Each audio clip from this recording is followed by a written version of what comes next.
Welcome to the Rainmaker Podcast, where we elevate marketing leaders inside and out. I'm your host, Veronica Rami, master marketer, executive leader, and mentor to ambitious marketing leaders wanting to advance their careers. Each episode is filled with genuine, unscripted conversations with some of the world's top marketing experts, accomplished leaders, and industry trailblazers representing brands, both large and small. Our goal with this podcast and everything we do is to help you master your role, nurture your team, prioritize your well-being, and evolve into an industry-leading Rainmaker. This is the Rainmaker Podcast. Today's episode is a really special one for me. Our guest is not only one of my dearest friends and former employees, but she's also now one of the esteemed Rainmaker Residency coaches, where she helps Rainmakers battle those pesky internal mind gremlins on the daily. Our guest, Ash Burnside, started her journey as a virtual marketing assistant while raising 3 young boys. She found her passion for copywriting and funnels, but her progress hit a major roadblock in 2020 due to overwhelming and debilitating burnout. And we talk about it. We talk about her personal battle with burnout, overcoming her imposter syndrome, the real life struggles that our Rainmakers every single day face when they're under distress. And we talk about how she was able to find not just her zone of excellence and proficiency as a marketer, but really her zone of genius in helping marketers master themselves. She personally has truly emerged from the ashes of burnout and works to help Rainmakers do the same every single day. There is a ton of actionable tips and eyebrow-raising comments that you're going to love on today's episode. So without further ado, let's make it rain with Ash Burnside. Ash Burnside, I'm so excited. Welcome to the Rainmaker Podcast. Thank you so much for having me. I'm excited to be here. Okay. This is like surreal because just so the listeners have some context of our personal and professional relationship, we pretty much communicate Vox almost like daily. Yeah. And it's a symphony of things. It's obviously to do with the work that we do together on behalf of our Rainmakers, because you're a coach within the walls of the Rainmaker Residency program. Also, you're just like one of my closest friends. And so I come to you and I let off some steam, and then you come to me. Some of my favorite boxes that she's titled in the past is like, "Can I get a witness?" I often will save boxes from Ash because she has this beautiful ability to make the most glorious sound effects like you will ever hear. And you're just a beacon of light in my life. I know obviously in the Rainmakers' lives. And I think I'm just really excited for the opportunity to showcase your story on the Rainmaker podcast because it is unlike most marketers. So can we dive into your story? Yes, please. Let's go there. Okay, let's just start with the easy one. Like, okay. How did you and marketing become a thing? Wow. Ooh, this question takes me back. So this is like, I was a stay-at-home mom that didn't want to be a stay-at-home mom. I was like raging against that title, against that, like, nope, I didn't want that. And so I actually started as a marketing virtual assistant just to like dip my toe online. I had no idea that there was this whole online ecosystem. Mm-hmm. And so I started doing that, and it just like became this rabbit hole where I was like, oh, well, I'm really good at writing. Like, I can write. Oh, this is copywriting. That's what this is called. Oh, sick. People pay a lot of money for this. Oh, this is even cooler. And then it's like, I started getting more specific of like, okay, well, I don't like writing web pages, but I like writing like the super sexy, like draw you in type of stuff. Oh, that's called direct response copywriting. Interesting. Oh, and people do this for funnels. That's what this is called. Oh, and so it's like I just kept going farther down the rabbit hole. And then when I found funnels, I was like, this is it. This is the one. It's super sexy. I like it. It's like just the way that direct response writing was such in alignment with like the natural, like punchy way that my voice comes across when I write. So it was really simple. It was really simple for me to kind of fall into it. And that was like, that right there took me maybe 2 years from the time I like came online to now I'm doing funnel work was 2 years. And then I did that up until 2020. I ran my own marketing business, had, the client load, did funnels for people, did copywriting for people. And I loved it. And I was really, really good at it. And then what happened? And then who came into your life? Veronica Rami came into my life. The beacon of feistiness. 2020 happened. Whap, whap. COVID. Yeah. Then the world shut down, and just that was honestly like 2020 was a huge part of my story because like I had huge burnout during 2020. It was like COVID parenting, 3 kids at home, all of my boys at that point. I have 3 boys. All my boys, I say that for the listeners, not for you. I know you know I have 3 boys, but At that point, they were all 6 and under. So like my oldest was 6, just like tail end of kindergarten. So trying to COVID parenting that while also like juggling client deliverables. And I was already starting to like get this pull and this question at the very back of my mind that like, do I want to keep doing marketing? Like maybe I don't. Like I don't know if this is what I want, because I kind of just fell into it. I found the thing that made money and I was good at it and I did it. So there was a lot of these like questions and like, real things that were weighing on me. Had a lot of like personal mental health stuff come up during this time, and it was just like this amalgamation of all the things that I had been pushing off, all the things that I kept like putting in the back of my brain, and it's like it just got too much. The pressure built up and the dam exploded, and it's like I was not okay. I was very not okay. And so this is like, I don't know, we're getting towards the end of 2020 now, and it was the first time that I let myself really think like, what if I didn't, well, what if I wasn't a business owner anymore? And it was like, yeah, I mean, like there's so much shame that comes with the idea of like, oh my gosh, I'm going to get a job. I'm a failure. I 100%. failed. Oh my gosh. But like, I was to the point, and I was so far past the point where I was like, I don't even care. I have nothing left inside of me. There's nothing left. I don't care. If I have to get a job, that's fine. At least I won't be, I won't be struggling. I'll know what to do every day. And it's like, the more I started playing with the idea, I was like, doesn't sound so bad, actually. Like, get a paycheck. I know exactly what to do every day. I don't have to do the sales thing. Like, I've got tasks that someone else has given me that I didn't have to figure out what to do. That actually sounds great right now. Let's do that. So I started taking my own burnout recovery really, really seriously, prioritized everything. And then I did. Like, I closed my business down and started looking for things. That this was maybe a week after I like put out into the universe. I was like, you know what? Yeah, I want to look for a job. And then I saw Veronica Rami posted in a Facebook group. She's like, hey, I work for this company and we're looking for these people. And I'm pretty sure I like reached out to you and was like, I want these 3 positions. You're like, okay, pick one. And so I applied for their head of funnels and aced the interview process. And then we ended up there together. And it was amazing. I think at the time we called it a comet tail, and I really think that like describes the experiences so well. Like it was a comet tail experience. It was beautiful while it lasted. Dot dot dot while it lasted. Very ominous while it lasted. Yeah, there was, it was great. But then, I got to a point where I was feeling more myself. Like that period was so significant for me, and not just because I could still do marketing things, and it was a test of like a different type of marketing prowess, which I was really excited and I was proud of myself for. But just like the mental break that gave me, and like the permission I gave myself to be like, I don't have to do marketing things outside of work. Like I can pursue who am I, who is the person outside of burnout, who is the person outside of her marketing identity, because I didn't know who that person was at all, and I don't know if I've ever really known who that person was, because I went from just like, there's been a lot. I joined the army at 19, I got pregnant at 21, I became a mom, young motherhood, and then stay-at-home mom for a while. We moved across the state, and then like bam bam bam, then I'm dipping my toe into online marketing, so it's like my timeline was just like, there was never a break for me to like ask these questions. And it's like, I finally came to this point where I was like, wait a minute, who is this person? Who are you? Who am I? I love that. I really just like took advantage of the opportunity to figure out like, who am I? And it's like, so I had a lot of fun. I did like a lot of random hobbies for no reason. I didn't monetize my hobbies, and I was just figuring out, who is this person? So I did get to the point after almost a year there where just like the entrepreneur, it's just there. It's just there. I feel like if you have it, there's only so long that you can take instruction from someone else. And so I had met that maximum amount of time where I was like, I can't anymore. I love it. I love the people, love the job. Cannot be told what to do anymore. I'm sorry. I gotta go.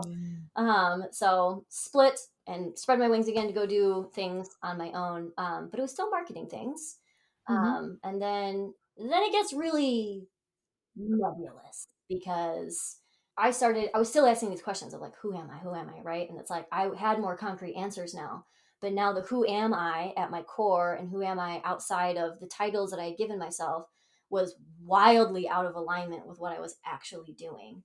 And it's like, it became abrasive. It was irritating. Like I was moody, and I was seeing these red flags again, like the same red flags that I was having when I was in that like really, really dark burnout, bad place. Some of those were popping back up, and I was like, I don't like this. What's happening? Like, why now? Why is this happening again? Like I thought I had dealt with all of this stuff. Why is it popping back up? Yeah. And then that kind of segued into me having this like grand epiphany of like, oh, there's, zone of genius and zone of excellence. And that's what I've been doing. I've been doing zone of excellence, and there's an ease to it, but also an abrasiveness to it, because it's not honoring like who you are at your core. And yeah, there was a whole event in there, a whole magical sisterly event where I like proclaimed I feel like the first time like our we all got together. There was like a bunch of us that got together. Mm-hmm. We're all marketers, and I'm like, P.S. I love all of these things, and you're like, what? Mm-hmm. But it was great, because it was a very validating experience for me, because it was like I didn't recognize those things as my zone of genius. I just recognized like those are just things that I like. Those are things that I love. I'm passionate about those things. I could speak about them forever. Like on and on, right? Like I could get up and teach a class for 60 minutes without anything else. And it was like in being able to talk about it, you guys are like, that's what zone of genius is. Yep, Yeah, that's what it is. Mm-hmm. Yeah. And so okay, I have so many thoughts. Number one, I'm really appreciative that you were thorough in kind of describing this squiggly line type of journey, because literally every single marketer that I've had the opportunity to either mentor, coach, or speak with has had a very squiggly, non-linear career path. It's the fallacy of the ladder of any kind is just, it's a joke. I also know that the majority of the marketers that I work with, especially female marketers, tend to be very self-taught marketers, because they're under very similar circumstances where they started in one capacity, or they find themselves with an enormous amount of constriction or lack of capacity, whether it's because of family life or whatever, right? Like everybody has a different story, but they find that marketing doesn't have, you don't need to get take the GMAT to get into marketing. There's no barrier entry to learning and flirting and touching the fire that is marketing. You can literally watch a whole bunch of YouTube videos, listen to podcasts, and like just there's a ton of stuff out there, right, that are free. And so they start dabbling in it. And I'm really glad that you showcase that, because, and the reason I'm going to bring this up, because we're going to swing to this later in the conversation, is a lot of my self-taught marketers then later down the road, what was resourceful and pragmatic and lovely turns into imposter syndrome. Oh, yeah. Right? Yeah. So the thing that was so amazing about what you did in the circumstances in which you were placed under, with little ones and like being, a military wife and like all these different things, right? Which is a hero in my eyes, but then very quickly becomes like almost like a villain or some kind of negative narrative down the road that really plays havoc in your self-worth, your self-evaluation. And then the other thing that I loved about the story that you articulated is the identity, because you and I both know, working with our Rainmakers for the last year and a half, that how many of them struggle to accept the leadership identity. Oh my gosh. Yeah. So I'm so grateful you articulated your story, because I'm hoping more than anything that not just me, but the listeners of this podcast are also being like, yes, I have a very similar story to Ash. And yes, let me tell you my perspective of beating you.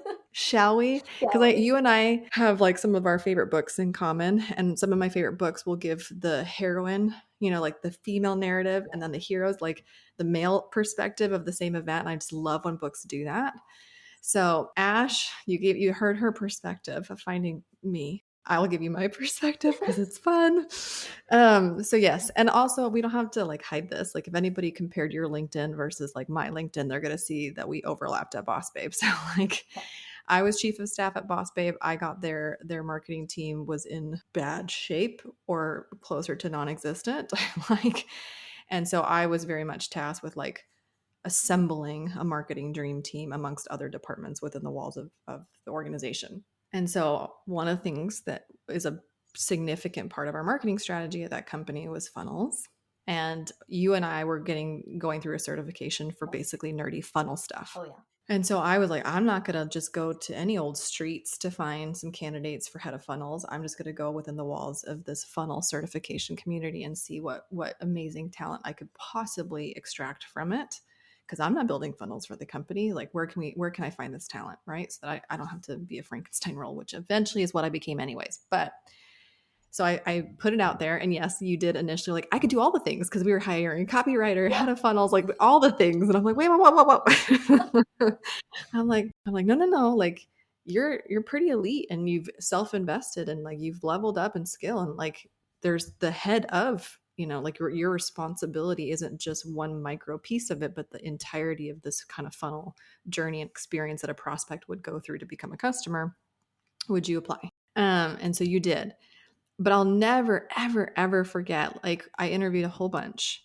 And when I got on the call with you, to me, right, as the hiring manager, you're the most qualified. Your test assets, because we do like test projects, your test project assets were for me, I'm like, this is it. This is a clear winner to me as far as like quality and caliber for Boss Babe. But you lacked the most self-confidence. I totally did. Oh my gosh. On the interview. Oh yeah. I'm like, I got to be the professional because I'm the hiring manager and this is like my job. But like, as like a woman to another woman, marketer to another marketer, I'm like, I just want to squeeze you and love you and tell you you'll be fine, Anyway, so like I just remember like because I know you now, and I know just as much as I'm a lion, you're a lion too. But you were a lamb. You were very meek. And do you want to speak to that at all? Oh man, yeah. I was definitely still in the process of like finding my voice, Mm-hmm. and it felt really scary to like be coming in. Mm-hmm. I had a ton of imposter syndrome because it's like, Mm-hmm. this is official. It's one thing to be like, I got this. I'm gonna apply. I'm gonna do it. And you hype yourself up. Yeah. I'm pretty sure WAP was like my empowerment song. Like as I was like applying, I'd play it every day. I'm like, yeah, I'm gonna get this job. I'm gonna get this job. I've been there. did, but then it was different. And then I got it, and now I'm like, oh, is that false bravado? I wasn't jamming out like that. Are you sure I'm supposed to be here? Like, did you make a mistake when you hired me? Yep. And it was, it was a ton of imposter syndrome because you're right. Like I looked back on all the things that I did, and now suddenly I'm like, well, that was amateur stuff because now I'm at, a real company, and that stuff's not good enough. Even though like that's literally the foundation of all of my knowledge. But it was a big leap to have to reframe that and see that like that was an important foundational thing, and it still gets to be true for me, and it doesn't negate me being here. It doesn't negate any confidence that I am allowed to have here. Yeah, I think that's what's so interesting about imposter syndrome. It's not just one whack-a-mole. No. It's all the colors of whack-a-moles. Like there's the imposter syndrome when you're applying for the job, and that's a different flavor or color than the imposter syndrome. Like I got the job, and now they've made a mistake. So that's a different and then there's the imposter syndrome when you launch your first big campaign. You're like, oh my gosh. So like there's so many flavors and colors and dimension to imposter syndrome. It's not like this singular thing that if you slay it, it's over. It's like, no, it's like the thing in Hercules where you cut off the head and then 3 more heads pop out, and then you cut off those 3 heads and then more heads pop out. And you're like, what just happened? That's been my experience with imposter syndrome. I'm learning a lot more, but like I've gone through the gamut of some different heads of imposter syndrome in my career. And so I think I just want to say this for the sake of like putting this on record. If you as a hiring manager see someone on an interview who is more than qualified but doesn't believe in themselves, it would be, to me, you'd be a shitty manager. So I'm just going to say it. You'd be a shitty manager if you use that to get them to basically pay them underwage, like under what they're actually worth. And a lot of people will do that. A lot of people will go, well, all the other candidates are asking for 10, 20 grand more. This person who actually has the superior skill is underplaying their value. And I could offer them something 20 grand less and they would be thrilled because that's how they see themselves. Yeah. I didn't do that. No. Right. And I'm saying that not because I want to boast. I'm saying that because like we don't talk about stuff like this enough. Yeah. Like if you're a hiring manager and you know the going market rate is such, I think there is an ethical obligation to pay your people what they're worth, even if they don't think that's what they're worth. And you know what? Like, you doing that, not only was it like, I felt, to me, it was like a moment of camaraderie where I was like, because I remember when you were like, I had said that you're like, all right, what's your salary requirement? And I was like, oh, here it is. Like, oh, and like, you had Oh, even there turned it it where you is. were like, we're not recording this call, and like that like started ticking something, and so yeah, you were like encouraging me to not undersell myself, but like that was the moment where I was like, we are having, she is looking out for me. Like, it was immediate where I was like, I understand what's happening right now. But because of that, it not only like forged almost an immediate sense of trust, because I knew like, you don't have to do that. There's no reason that you have to do that. But it made me want to prove that like, I can do that. I can be worth that amount. Like, I can show. And so it did, like, it motivated me a lot, and it formed a foundation of trust. So just like on the other side of it, I think that's important. Well, yeah. And I mean, I would be a hypocrite because this has been done for me. Like, I remember when somebody asked me what my hourly rate was, and I said something less than $300 an hour, $200 an hour. And the person on the phone was like, I charge $1,000 an hour. You should be charging me $1,000 an hour because I'm asking for your help. And I was like, yeah. And I never looked back. Damn. Yeah. So had that not happened to me, right? Yeah. So like, I have been the beneficiary of somebody being gracious with me and like holding up a mirror to my worth because I couldn't see it. And so I'd be damned if I didn't pay it forward. Right. And I think this is something like what we just talked about literally is something that doesn't happen for the majority. And so like when you and I are working with our beautiful, aspiring, ambitious marketers, these rainmakers that are in our care and inside the walls of the residency, like sometimes we are the first ones to tell them that they're not charging enough. That they could charge 2 to 3 times more, that they're actually worth more. And they're like, what? And they can't see it. And so like, I think that's one of the most beautiful things that I've personally experienced and what we've done and what we've curated. And like, it obviously has some really cool flashbacks to you and I and our relationship are very early on. Okay. So can we take a detour in your story? Because this is really important. Yes. A lot of marketers come to me in what I describe a doggy door stage. They're in the chapter change of their story, where they were one thing or one identity, and now they are desirous of another identity.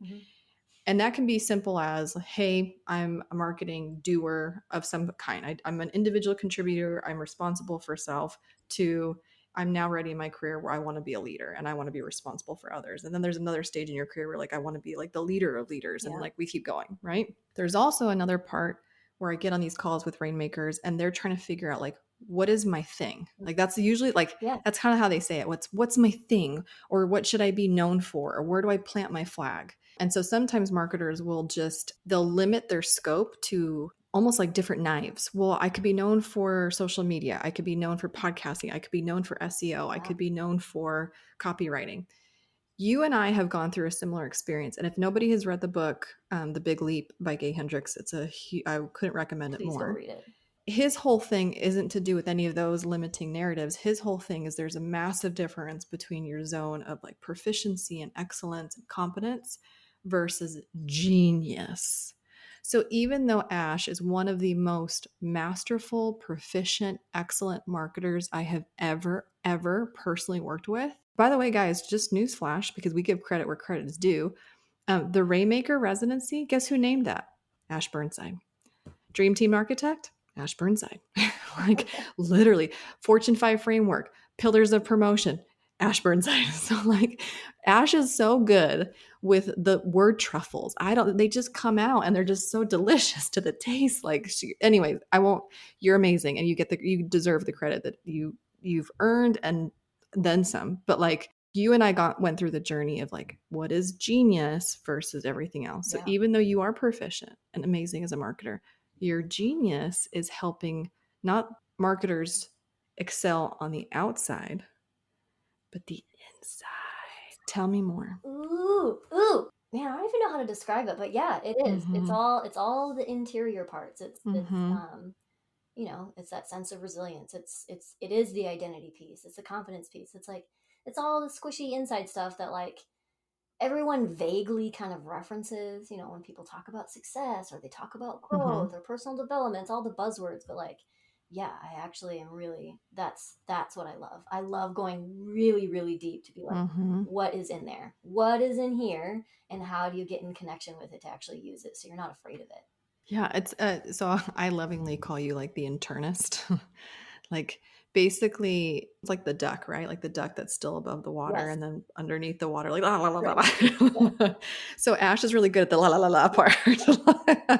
So and this again, because of the story that you've conveyed, it makes sense. Like you personally, empathetically have experienced the crushing weight of like serious mental, physical, spiritual, I mean, all the things, burnout, imposter syndrome, identity wrestling. I mean, like all of the things you went through specifically in your tenure as a marketer, which is like, I couldn't have found a more perfect, holistic integration coach, burnout coach, divergent guide for the Rainmakers than Ash, because she's literally walked the walk. And you are hyper obsessed with helping people not feel so turmoiled on the inside. Yeah, I think being able to make all of that really practical and down to earth and grounded and make it make sense so that when people walk away from a conversation with me, they're not like, because there's a difference, right? Like you can talk to someone and they can be really knowledgeable and you can have all these ahas and you walk away. So this has happened to me before, right? You walk away and someone's like, how was your call? And you're like, it was great. And they're like, so what are you going to do now? And you're like, I don't know. I learned all this stuff and I don't know. Like, I don't ever want that to happen. So it's like, that is always my goal, is that when someone walks away from a conversation with me, yes, they have a new perspective, but they also know how to actually take action on it and how to integrate it into their lives, like immediately. Can I validate you? So because we're on camera, I see this really beautiful rust colored chair in my office. One of the Rainmakers named it Share the Chair, which shout out to Alicia. Perfect, right? But this chair was purchased because Ash told me, because I was telling her I'm doing a really, really, really horrific job at transitioning from like work mode, Beyonce mode, slay the dragon mode to receiving. I have two boys, like just like so Ash has three, I have two, like receiving these man cubs with love and femininity and being a great spouse and like being the other roles that I am so desirous to also nail and be excellent in. And I literally work from home. So you like walk out the door and there comes life, or the kids come barging in if Scott's picking them up, you know, my husband's picking them up from school. And so you were the one that's like, you should have a transition chair. I'm like, tell me more. What the hell is a transition chair? And so it's this chair, not this work, not the commander in chief chair that I'm currently sitting in and interviewing you in. No, here's the transition chair that I can take my like journal or the remarkable and I can just like give it a second to transition from the commander in chief chair to the transition chair to then the rest of my life. Yes.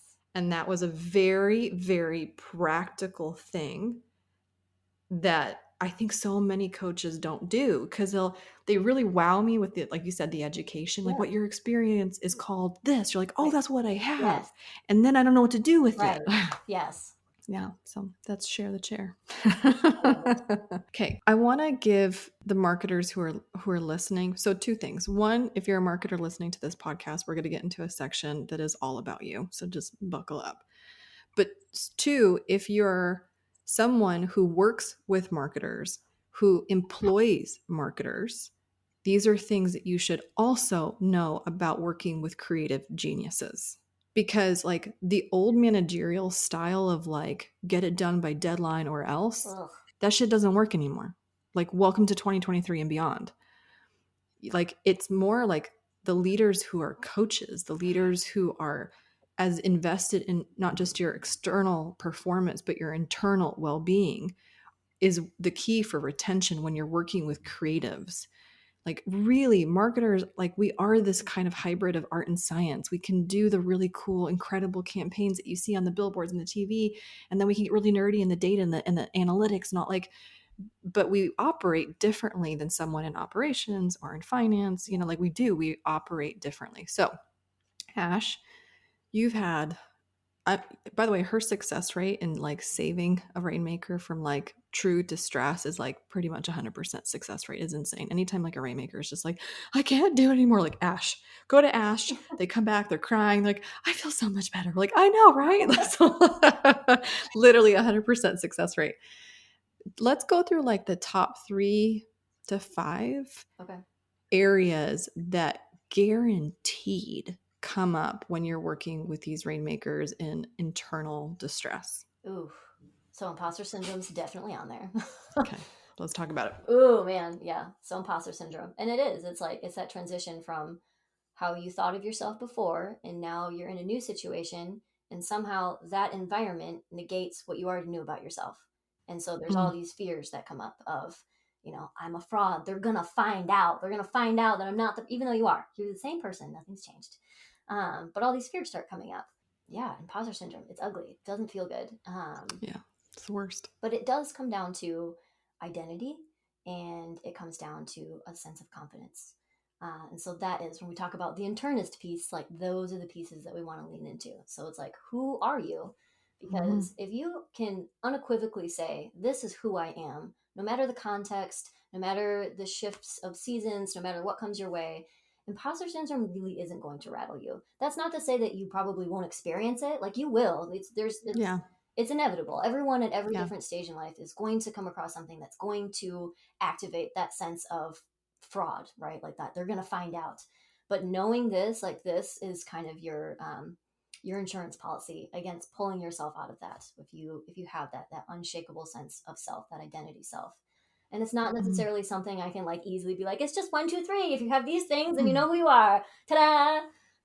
Because that's like the depth of the conversations that we end up having is like, okay, well, like where in your identity you get all tangled? Like, let's find the knot and then start, undoing it so that you know what you need to do. Yeah. And that's hard though, because like you're really good at guiding people through like self-exploration because trying to figure out where you're not in integrity with yourself is no small task. No. Yeah. And that's really what it is, right? Like something's off. I'm not being congruent somewhere. And because of it, I'm not acting according in a way that builds me up. Yeah. Okay. So imposter syndrome, guaranteed. I don't care if you already have $200,000 salaries or you have like a $20,000 salary. Literally every marketer that I've ever spoken to or have known has dealt with or is currently dealing with imposter syndrome. So like take the shame away. We got it. Yep. Number 2, what's the second most common thing that comes up? Burnout. Tell me. Oh yes, burnout. So I actually have my own definition of what burnout is. Okay. I know everyone is like, it's when you're overworking. It's when you're, it's when you don't feel good and you start, there's like all the physical and mental symptoms that come with it, the chronic fatigue, the adrenal fatigue, all the stuff, hormone imbalance, insomnia. I define burnout as when you get crowded out of your own life. That's burnout. Isn't it so good? Like that's what it actually is. Wait. Slow it down. When you get crowded out of your own existence. Yeah. That's burnout. Because that's what happens, right? Like it's like work starts taking up more of your plate. All whatever your obligations, whatever your titles, it's like those start to kind of like, overgrow and to the point where your passions, your sense of energy, your sense of self, your spirit, your zest for life, like that just it goes. So you don't have any more room for that. You don't have room to practice that. You don't have room to hold space for that. You don't have the bandwidth to connect to that. Like that's what burnout is. I just had an enormous epiphany because I literally was just talking to, I can't say who, but I was literally talking to a very loved one in my personal life. And I was sharing with this person, I'm like, I think you're burned out. So here I am like doing the thing you're not supposed to do. I'm like telling somebody what they are. I'm like, I'm pretty sure you're burned out. And this person's like, no, I promise you, like, I really love my job. Cause I'm like trying to say like, hey, your job is causing burnout. Cause like, hello, I know. And this person's like, no, I'm not, I love my job. And so this was my rebuttal. I'm like, no, I hear you that you love your job. But if you had 100 points in a day, you allocate 99 points to the job. So then if anything else goes awry outside of that allocation, So let's say the landscaping doesn't show up, the sprinklers are broken, the kids need to be picked up early from school, somebody got sick, like literally anything that cannot be controlled perfectly. This person no longer has any capacity, any points left to distribute because the job that they love, that is supposedly not giving them issues, is taking up all of the capacity of their life. That's it. That's burnout. Interesting. Yeah. Yeah. Yeah, when you get pushed out, when you just don't have anything to give. Yeah, that's burnout. Okay, I see a lot. Burnout. Burnout, churnout, turnout. Wait until people see the page. Okay, number 3. Ooh. There's going to be overlap in these because I want to say that number 3 is either confidence or self-esteem, which technically they're different. Confidence to me is your ability to like show up and have a sense of presence, and self-esteem is how you regard yourself. So it's like, yeah, there's some overlap there. So we'll just both of those things. Those things have a big problem. And they even overlap with the imposter syndrome and the burnout that we talked about. But its own thing that I've seen a lot is like a number 3 thing, that it's like there's no self-esteem. There's none that's there. And so it's like the ability to make decisions, the ability to feel confident in the decisions that you're making, the ability to advocate for yourself if you need more support or something. And say no. Yes. The ability to say no, like all of that is just, they can't do it. They cannot do it. They can't bring themselves. Even when they know that that's what they have to do, they can't. They cannot do it. And we spend a lot of time untangling, like, okay, why can't you do it? We do all the things, right? We untie the knot and then we get down the bottom. We're like, oh, there it is. Self-esteem.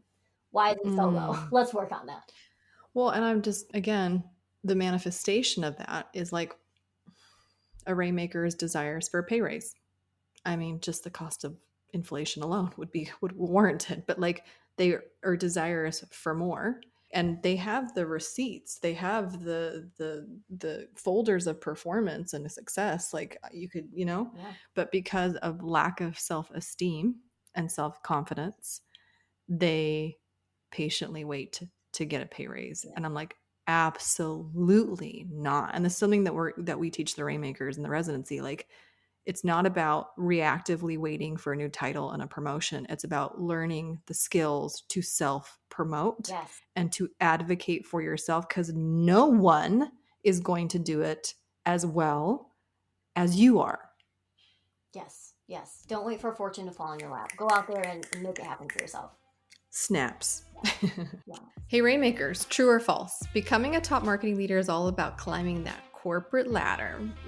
False. Such crap advice for modern marketers. The true key to unlocking your career potential in today's landscape, learning how to promote yourself versus waiting for someone else's validation. Introducing the new Rainmaker Roadmap, your free comprehensive guide to becoming a marketing powerhouse. Master your role, nurture your team, prioritize your well-being, and evolve into the marketing visionary you are meant to be. Grab your roadmap today by going to rainmakerroadmap.com or grab the link in the show notes. Now back to today's episode. Okay, can I add a 4th one to your list? Are we on 4? Yeah, we're on 4. Okay. Time management. Oh, yeah. Oh, my gosh. Come on. Oh, my God. The number one villain to almost every marketer's story that I can ever remember conversing about is I don't have enough time. Time. You have some controversial thoughts about this. I do. Tell the good people. Okay. Time management is for nerds. For not even nerds. Just don't do time management. That sucks. It's stupid. It's antiquated. We don't. Why? Like, why? You're never going to have enough time. So whenever people are like, I don't have enough time, I'm like, congrats, none of us do. And you're never going to find it. Like, you can't create more time in the day. You have what you have. What you can do, though, and something that is going to help you be able to prioritize your work better, be able to make a bigger impact on the things that you're working on, and to get more done in a shorter period of time, is energy management instead of time management. You learn to manage your energy and not your time. Because that is the thing that is going to shift. Time, you have the same time every day. What you don't have the same every day is energy. You can wake up one day and be fabulous. I mean, especially as, work with a lot of women, we're cycling creatures. And so it's like you wake up one day and you're ready to take on the world. You could take over the world if you wanted to. And it's like, that's amazing. You got so much energy. You can do all of your big tasks. You can do all of like the really, really like intensive things that are going to take you a long time. You have to do deep work. That would work one day. You can't do that every single day. You're going to wake up one day and be like, I got nothing. I got nothing in me. There's nothing in here. I can maybe get 2 things done today. And like, you just feel useless. But like that very normal thing that happens, if we're so focused on time management, that's the thing that ends up hurting people's confidence, their self-esteem, their ability to regard themselves, because they're like, I can't get it done. Like, I'm such, I'm a piece of crap. I'm not very productive. I'm all this stuff. And I'm like, okay, let's pause for a minute. First of all, no, you're not. You're a normal human being, and we are cyclical creatures. And so you're just having a normal human day that is different than the last day, and that's okay. So let's talk about energy instead. And yeah, it's like, it reminds me of the book Simon Sinek, The Infinite Game, because he makes this whole, persuasive argument that like the companies that are like in the stratosphere of success, they don't play finite games where they're competing against somebody. They play the infinite game where like there's never a finish line. We're just always striving to be excellent. And so it's interesting because, like, to me, exactly what you said, time is very finite. You get 24 hours in a day. Like, no president is going to grant us a 25th hour. It's 24 hours in a day.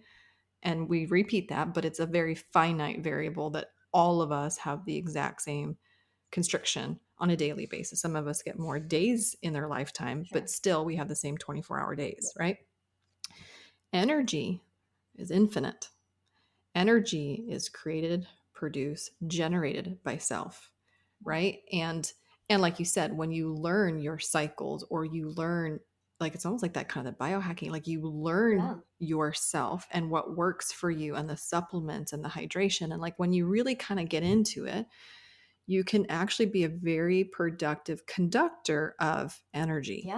And it's different. It's interesting because I've seen you coach different rainmakers on like energy management, and the prescription, quote unquote, the non-medical prescription for one rainmaker to manage their energy would be different than my nature, my personality, how I would do it, because I'm a unique person that is not. So like, I've seen you do it, and it's not the same generic advice necessarily for every single rainmaker, which is probably one of my most favorite things to witness that you do, which I think is why you are so damn effective when you get put into a room with someone.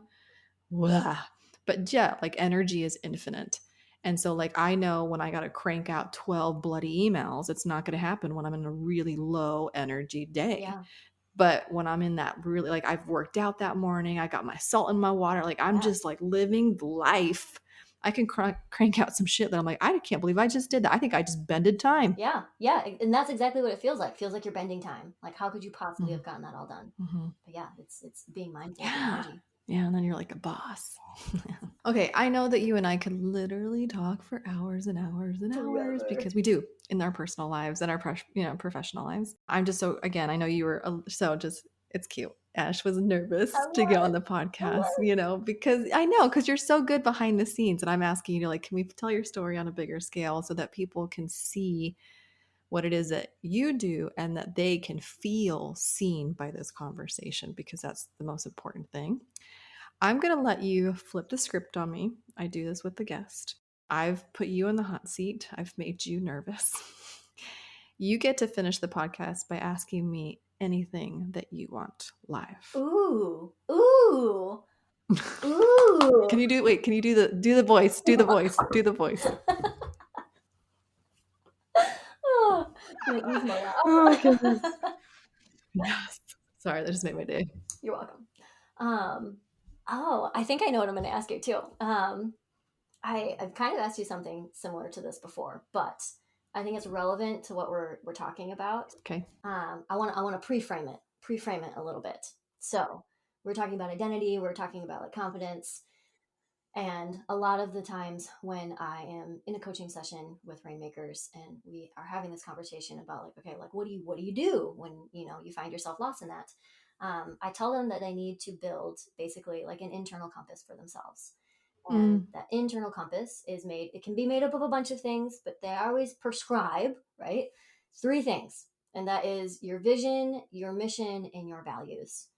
Because those are the things that are going to steer you. And that's how you're going to know if you're actually in alignment with yourself and you're headed in the right direction, and it's going to feel good.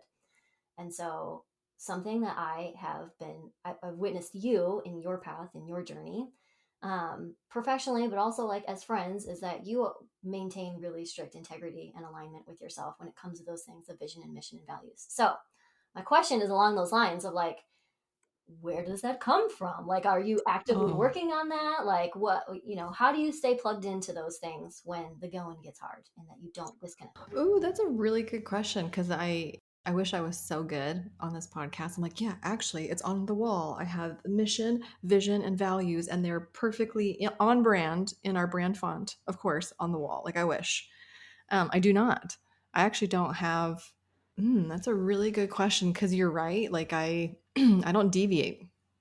Like, my values don't get taken off the shelf, put back on the shelf. Like, they don't change. Do you know what? Not to give you an easy answer, but the more that I learn about myself and just how influential your upbringing is, the more that I'm like, it's pretty flippin' clear. You can draw a line between me and how I was raised and my parents. Oh. Like, I was raised by Cuban immigrant parents that like literally went through hell and back to just, one, leave a communist country, but then two, start a life in a place where they were treated as literally second class citizens. I remember as a little girl, people yelling at my dad to speak better English. Oh. Mm-hmm. Ouch. And that's the most PG version I can give you. But like, I remember, because I'm the oldest, so like I remember witnessing my parents doing really hard things in spite of not having the resources that a lot of us are blessed with. Starting a business, raising 3 kids, just doing things with nobody to template it for them. Like, you and I are in a different position. Like, we have boys, we have children that we get to model for them what it is to live in the United States, to pursue a passion, to be flexible in the face of adversity, because like, these are our stories. My parents were raised in Cuba and came here and started a family, and I was a huge guinea pig. Like, I was the first kid born on both sides of the family in a brand new country. First child born in US soil. Damn. And yeah, and so like, because they had nothing to model, they did everything by like trial, trial and error and fire. And I was the recipient of all of that.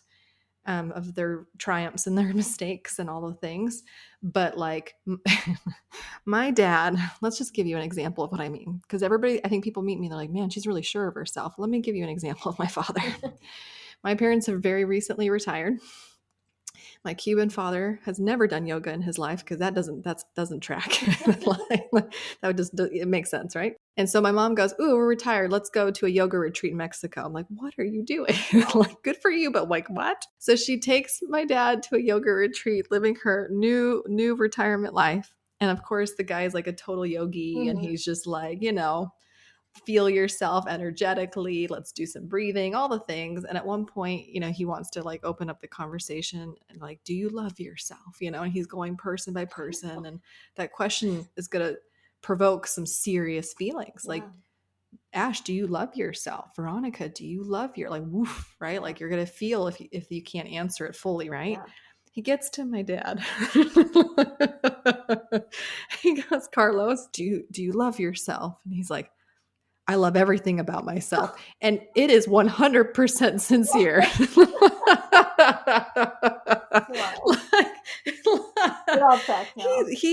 It's amazing. And so like, I'd be lying to you if I'm obviously not going to be a byproduct of that type of energy as, my father figure, my mother figure. And so like, oh my gosh, this makes me laugh. So yes, I do not have my mission, vision, and values written down, but it is so woven into my soul by how I was raised. And it has always been very fruitful and rewarding to play out as I've grown, that it's never steered me wrong. So why would I forego it now?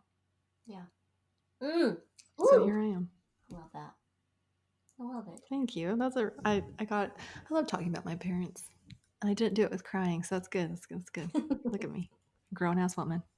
Okay, Ash, thank you very, very much for being on the podcast. You can find Ash within the walls of the Rainmaker Residency program, which is always super fun. Mm-hmm. We'll do some links to your company and all the things that you do as well. So if anybody wants to work with you outside of the walls, but like you are like a godsend to us. Like there is literally no one more qualified to help Rainmakers get rid of those mind gremlins and to love themselves and to embrace their truest identity and worth. And I mean, like literally no one more qualified than a marketer who's walked the battle herself. And that is you. So thank you, Ash, for joining us on today's Rainmaker podcast. I received that. Thank you so much. This has been wonderful. Thank you for joining us on today's Rainmaker podcast. Marketers help other marketers. So if there's a marketer in your life who could really use a new perspective in a way that helps them advance their career, please pass this episode forward, share, leave us a review. Everything helps as we embark on helping as many marketers elevate themselves inside and out. You can always visit veronicarami.com for today's show notes, additional links to some free resources and tools for you to help you advance your career. You can always connect with us on social media at @ViaRomney if you want more behind the scenes or a way for us to connect personally. Until next time, my friends, make it rain.